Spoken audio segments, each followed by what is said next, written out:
Hey, what's up guys, and welcome to today's video. And today I am showing you how to squat properly.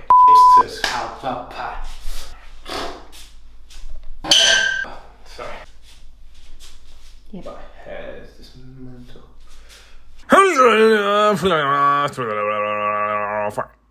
So, I was a personal trainer for 6 years, and obviously I've been training for 10 years as well.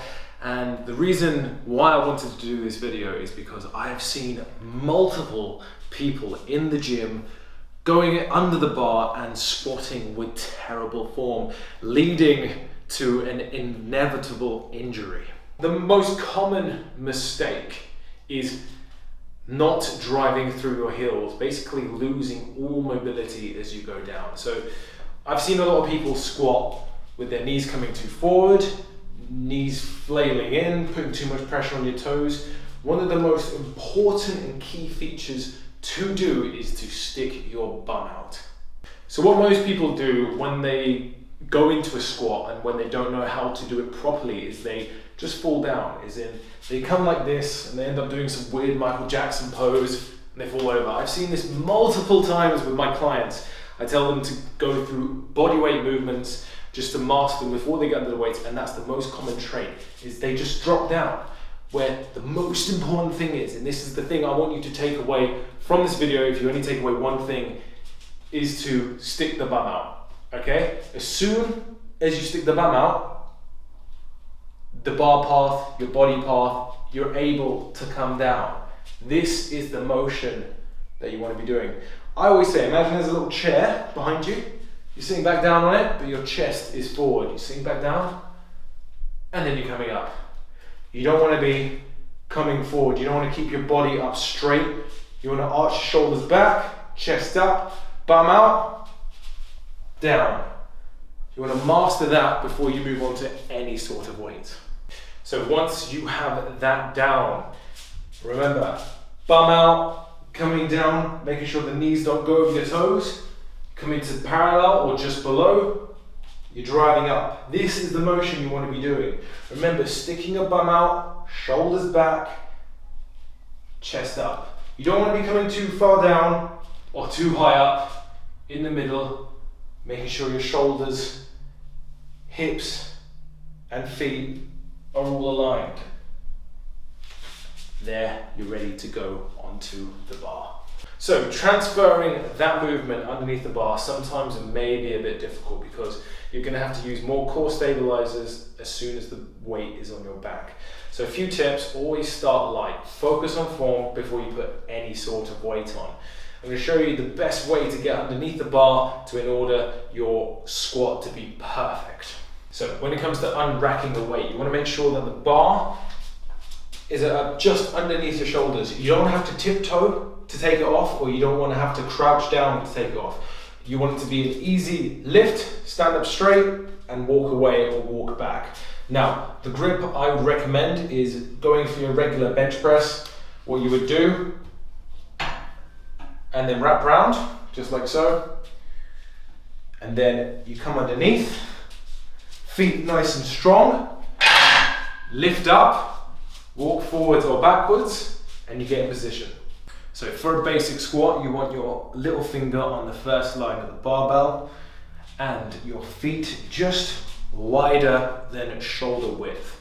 Now, keeping with the same technique which I taught you earlier, you want to stick your bum out, break at the hips, drop down, keeping your chest up. You never want to come down too far. You don't want to stand up too high, otherwise you'll fall back. And then you drive up, never locking out. So you never want to thrust through on the hips like you see trying to activate the glutes, because that's not how you do it. You want to keep constant tension. Never lock out your joints because that's going to put a lot of pressure on them.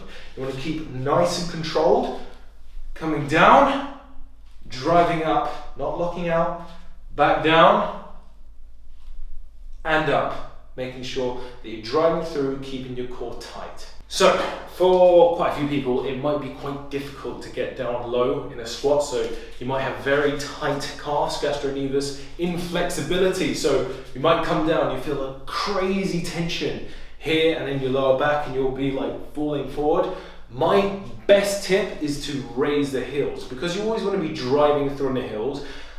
I'd say 80% of your drive should be through your heels in a squat, with your toes and everything else stabilizing.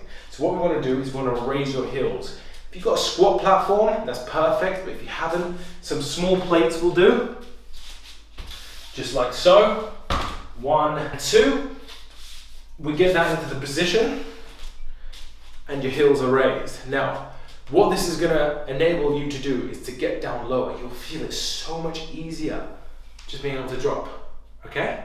And it's one of the best ways to learn and get better at focusing on your depth and coming up. You activate a bit more quads, but allowing more flexibility in your calves will enable you to go deeper, and then you can transfer and progress slowly into the normal squat. So there is a big debate on how deep you should go on a squat. Is it ass to grass? Is it parallel? Well, in my personal opinion, it depends. I tend to do both, but each work slightly different. So when you come down all the way on a squat, so here, I've lost tension on my quads. Okay, my joints are in a lot of strain right now, and my back is slightly high. So this is called the bum dip. We generally don't want to do that. When we talk about ass to grass, we want to keep it here. Okay, you're activating a lot more of your glutes and your hip flexors as you drive up.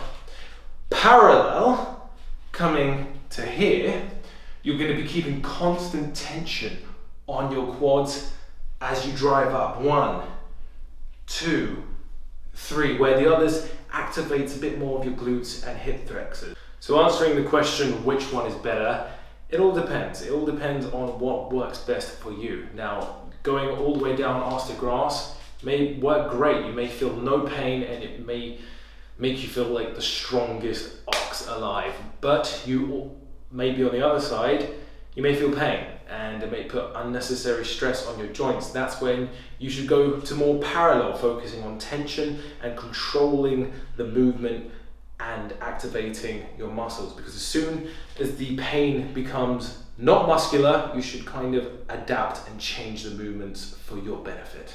So going into the next tip, the bar position on your back. So there are 2 general positions, it's high bar and low bar. When you start to squat, I always recommend doing a slight high bar, because low bar puts a lot of strain on your shoulders. It's more of a powerlifting stance. So we're going to show you now the best position to do when you're starting to squat. So with the hand positions, like you would in a bench press, and on the first line of the bar with your pinky, you're coming underneath, and you want it to be sitting just under the top of your traps. So not like that on top of your traps where it's on your neck. You want to keep it just below on the squishy bits of your traps. Now this is going to enable it not to hurt, because most people get pain when they position it on their spine. That's my neck. You don't want that. You want it on the soft part of your traps. And just for reference, this is low bar. This puts monumental strain on your shoulders, but is a good way for powerlifters to get the weight up. But we're not trying to powerlift here, so we're going to keep it on the top of your traps on the squishy bar. This is called high bar. So following up with the bar position on our backs, you're not allowed to use a bar pad. There you go, I said it. Reason being is that not only does it change the dynamics of your squat, so having it slightly higher and a bit of a weird positioning, change the feel of the squat and the movement. Not only that, over time, you will build resilience in your traps. They will get stronger, and you will no longer feel any pain. You just have to push through in the first couple of weeks, and I can guarantee you after time it will get a lot better. Alright guys, so that is wrapping up my quick and easy tutorial on how to squat properly. It's simple, people, don't overcomplicate it, and make sure that you learn your body first before you go and hit any heavy weights, because you must become a master of your own body weight before you want to progress into anything, and that stands for pretty much all movements. If you take away these few tips, I can guarantee you that you will be able to engage your legs a lot more and make some serious lower body gains. Let me know how you get on, and if you haven't subscribed, please subscribe and like the video. It means a lot. But if anything, I'll see you in the next one, and take care.